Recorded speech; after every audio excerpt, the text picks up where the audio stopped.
बाद महाराणा प्रताप अपनी प्रतिज्ञा का पालन करने के लिए वनवासी जीवन व्यतीत करने लगे।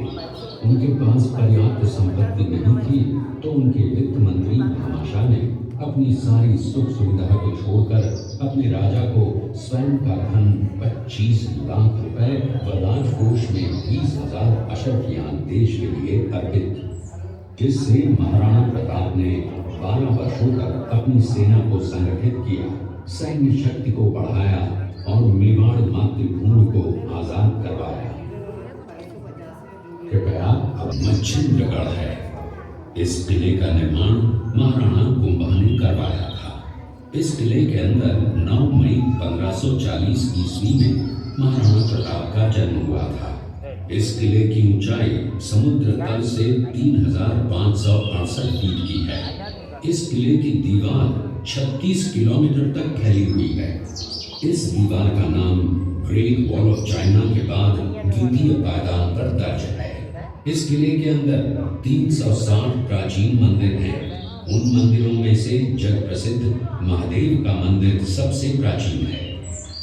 कुंभलगढ़ किला यहाँ से 65 किलोमीटर की दूरी पर है।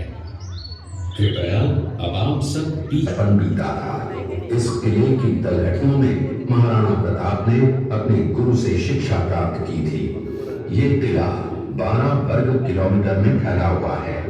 इस किले पर जब भी विदेशी आक्रांताओं ने आक्रमण किया और उस आक्रमण में कोई भी राजा व सैनिक वीर गति को प्राप्त कर लेते, तो उनकी पत्नियां वीरांगनाएं अपने सतीत्व की रक्षा करने के लिए जलती हुई अग्नि में कूद प्राणों को त्याग देती थी, जिसे हम जौहर कहते हैं। चित्तौड़गढ़ में 3 मुख्य बड़े जौहर हुए थे।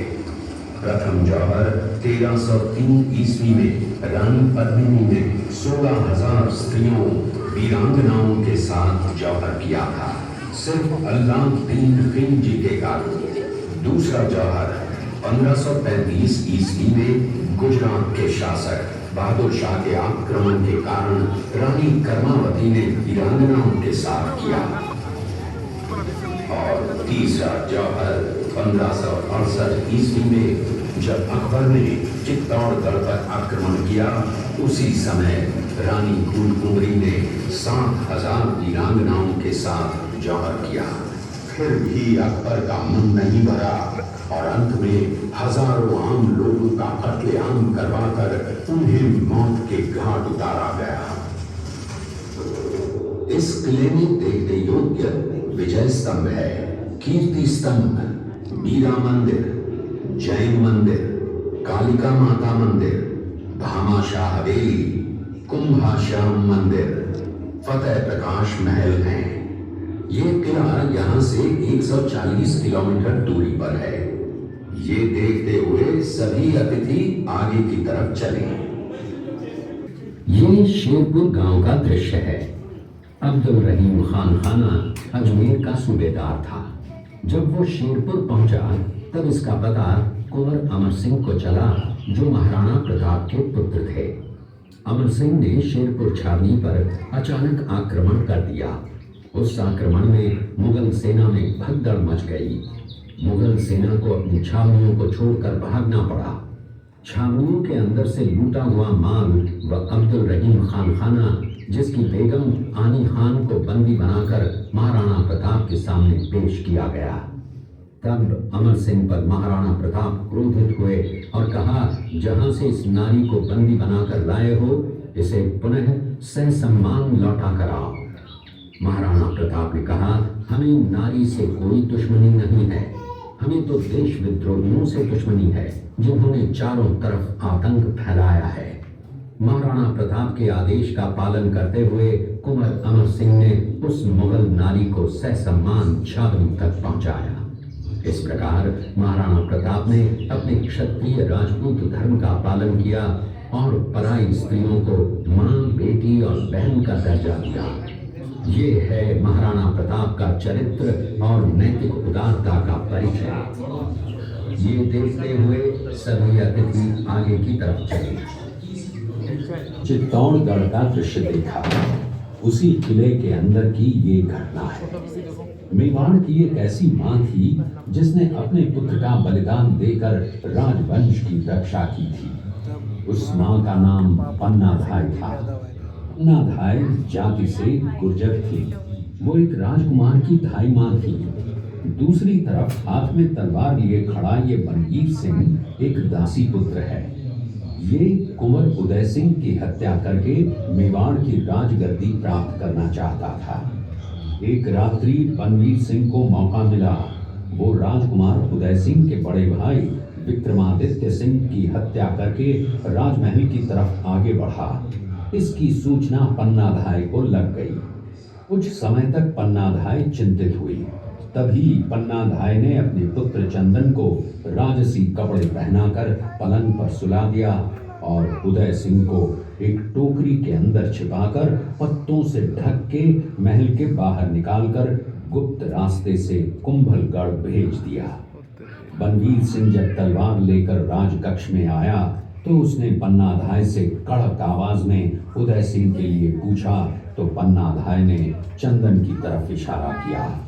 बनवीर ने चंदन को उदय सिंह समझकर चंदन की हत्या कर दी और ये समझने लगा कि मैंने राजकुमार उदय सिंह को मार दिया।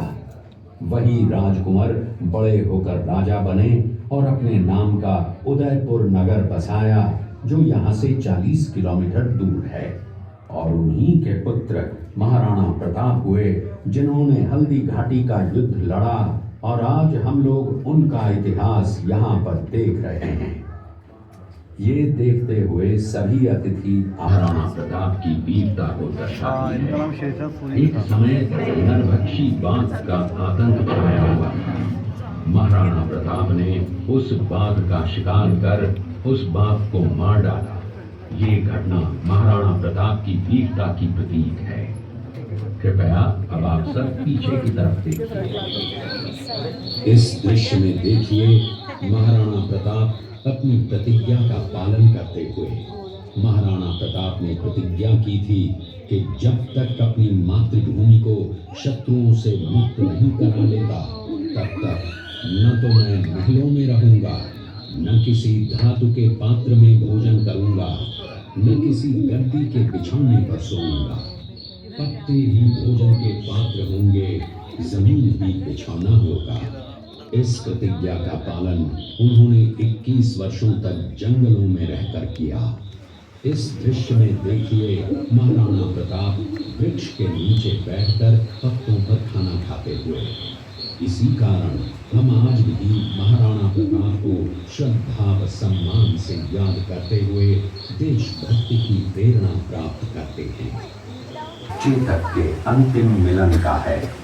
हल्दी घाटी युद्ध के बाद चेतक घोड़े ने 22 फीट के एक बरसाती नाले को पार किया। ये उसी समय का दृश्य है। पास में खड़े महाराणा प्रताप के छोटे भाई शक्ति सिंह हैं जो पहले मुगल सेना में थे।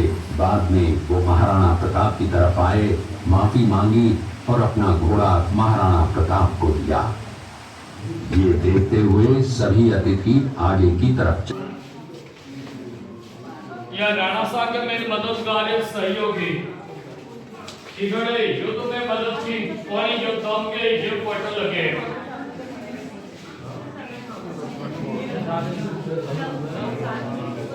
भाई बंधु अभी यहाँ से आगे संग्रहालय समाप्त